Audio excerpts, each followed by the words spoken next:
देखिए, हाल ही में आदित्य धर की जो फिल्म आई है धुरंधर, धुरंधर ने अपनी रिलीज के साथ ही सबको चौंका दिया है। और जिस प्रकार से ये फिल्म आए दिन अपना बिजनेस कर रही है, और लगता है कि हिंदी फिल्मों के जितने भी पुराने रिकॉर्ड हैं, इन सब रिकॉर्डों को तोड़ते हुए, ध्वस्त करते हुए ये फिल्म अपने आप में एक नया रिकॉर्ड बनाएगी। और केवल आप बॉलीवुड ही नहीं, यहाँ तक आप हॉलीवुड की भी बात करें तो हॉलीवुड में भी इस फिल्म की बड़ी चर्चा है।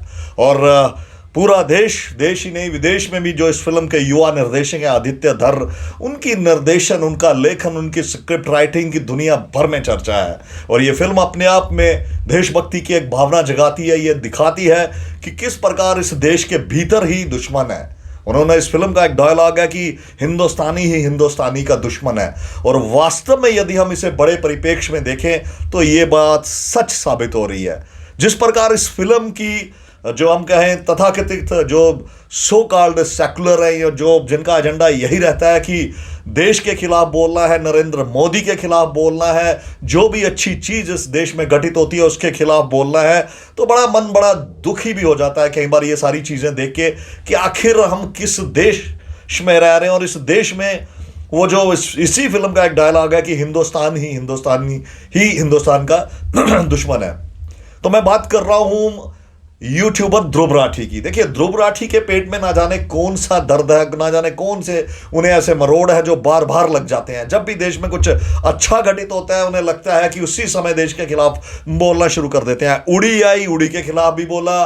फिर यदि आप देखें, बिहार में भारतीय जनता पार्टी जीतती है तो ध्रुव राठी के पेट में मरोड़ होता है। यदि भारत की कोई टीम अच्छा करती है तो ध्रुव राठी के पेट में मरोड़ होता है। और ये व्यक्ति जो हिंदुस्तान का है लेकिन जर्मन में बैठ के भारत के खिलाफ बकबक करता है। और इस समय हम ये समझते हैं कि जिस प्रकार उसने इस फिल्म को, अपने एक वीडियो को उन्होंने पहले पोस्ट किया कि I will crush this 300 crore film, my single video will crush this 300 crore film. और उन्होंने जो अपना एक वीडियो अपने यूट्यूब चैनल पे पोस्ट किया, और उसके बाद जिस प्रकार इस फिल्म को रिस्पांस मिला और जिस प्रकार लोगों ने ध्रुव राठी को ट्रोल करना शुरू कर दिया, और उसी ट्रोल से तंग आकर आखिरकार उन्होंने जो अपना वीडियो था उसके नीचे जो कमेंट बॉक्स था उसे बंद कर दिया। अब केवल वही लोग उन्हें कमेंट कर पाएंगे जो उसे उनके चैनल को सब्सक्राइब करेंगे।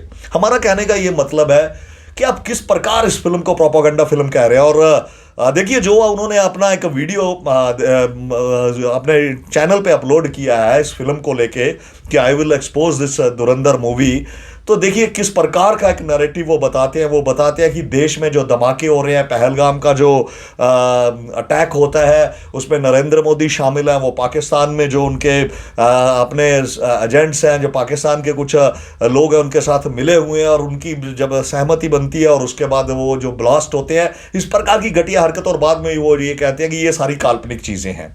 देखिए किस प्रकार। लेकिन धुरंधर में मैं ध्रुव राठी से ये पूछना चाहता हूँ कि कौन सी चीज़ें काल्पनिक हैं, आप बताइए ज़रा। कौन सी चीज़ें काल्पनिक है? क्या 26/11 नहीं हुआ था? क्या आज मुंबई होटल पे हमला नहीं हुआ था? क्या कंधार हाईजैक घटना नहीं हुई थी?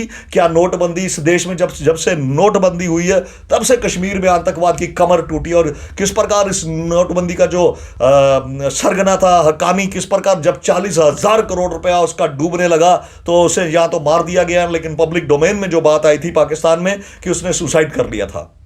किस प्रकार की ध्रुव राठी बात करते हैं कि ये प्रोपेगेंडा फिल्म है। क्या उन्हें भारत के इतिहास का पता नहीं है? क्या उन्हें ये नहीं पता कि किस प्रकार पाकिस्तान एक फेक नैरेटिव यहाँ पे सेट करता है, और किस प्रकार ये क्रॉस बॉर्डर टेररिज्म को वो प्रोपोगेट कर रहा है, किस प्रकार आतंकवादियों को वो ट्रेन करके भारत में, क्योंकि भारत की सीमा जो पाकिस्तान के साथ सटी हुई सीमा है, कई पर्वतीय क्षेत्रों में इतनी घने जंगल है कि उनमें से कहीं ना किसी प्रकार से वो भीतरघात करते हैं। क्या ये प्रोपेगेंडा फिल्म है? इस दिस से प्रोपेगेंडा फिल्म? ये ध्रुव राठी, क्या जो इस देश ने सर्जिकल स्ट्राइक किया वो प्रोपेगेंडा फिल्म थी? क्या जो पाकिस्तान ने यहाँ पे अटैक्स किए जिसमें बिल्कुल उनका शामिल हुए सारी चीज़ें, क्या पहलगाम की जो घटना हुई वो प्रोपेगेंडा था? आप बताएं ना। इस फिल्म में चैप्टर 1, चैप्टर 2, चैप्टर 3 चैप्टर इस करके पूरे चैप्टर दिखाए, और एक एक चैप्टर जो है वो जो भारत में जो घटनाएं घटी हैं उसी को लेके आदित्य धर ने बेहतरीन तरीके से दिखाने की कोशिश की। और पूरी जीजान से उन्होंने इस फिल्म को अपने, जिसे कहता है कि हार्ट एंड सोल, उन्होंने इस फिल्म में लगाया। और ध्रुव राठी जैसे लोग जो जर्मन में बैठते हैं, और बड़ी शर्म की बात है कि हमेशा देश के खिलाफ बोलना।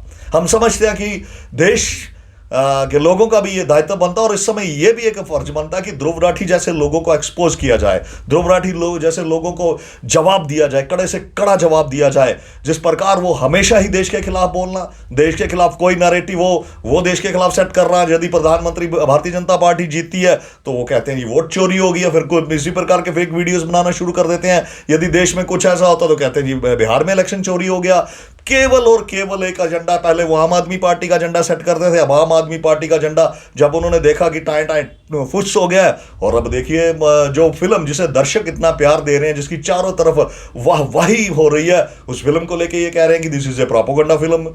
बड़ा बड़ा अफसोस लगता है कि इसी देश का कोई यूट्यूबर जो यहाँ से हरियाणा से उठकर एक जर्मन लड़की से उसने शादी की और वहीं से बैठ के देश के खिलाफ वो एक पूरा नैरेटिव, एक एजेंडा, पूरा दिन रात उसी एजेंडे पे against the country, he speaks only against the country. और इस प्रकार हम आदित्य धर जैसे निर्देशकों को शाबाशी देते हैं। हम कहते हैं कि धुरंधर 2 जो मार्च 26 में आएगी, तो हम उसके लिए भी हमने शुभकामनाएं देते हैं कि वो जमकर जो पाकिस्तान का एक नैरेटिव है उसे एक्सपोज करें। और ध्रुव राठी जैसे लोग जो कहते हैं कि मैं एक वीडियो बनाऊंगा और इसलिए वो एक वीडियो इस फिल्म को क्रश कर देगा। अब वक्त बता रहा है कि किस तरह ध्रुव राठी ही क्रश हो रहे हैं। बहरहाल मेरा ये वीडियो बनाने का ये मकसद था कि मन में कई बार अथाह पीड़ा होती है कि वही जो बात मैंने शुरू में भी कही, मध्य में भी कही कि हिंदुस्तानी ही हिंदुस्तानी का दुश्मन है। लेकिन बहरहाल इस फिल्म की हम सैल्यूट करते हैं आदित्य धर को, जिन्होंने एक बेहतरीन फिल्म बना के और इंटरनेशनल पैनोरमा में जिस प्रकार से पाकिस्तान को एक्सपोज किया है उसकी जितनी तारीफ की जाए कम है। और हम यही उम्मीद करते हैं कि जैसे उन्होंने उड़ी बनाई, अब धुरंधर पार्ट 1 पार्ट 2, इसी प्रकार भविष्य में भी वो ऐसी मूवीज बनाते रहेंगे जिसमें देश का जनमानस जागृत हो। हमारी शुभकामनाएं उनके साथ हैं। और जाते जाते हम सभी अपने दर्शकों से ये निवेदन करते हैं कि मेरा ये चैनल, आपका ये चैनल टॉक्स विद इंद्रजीत समयाली से लाइक करें, सब्सक्राइब करें, शेयर करें। आपके एक लाइक, सब्सक्राइब, शेयर से हमें वो ताकत मिलती है ताकि हम इन सभी सामाजिक मुद्दों को लेकर आपके समक्ष आ सकें। अब फिर मिलेंगे एक नए वीडियो के साथ, तब तक के लिए जय हिंद, वंदे मातरम, भारत माता की जय।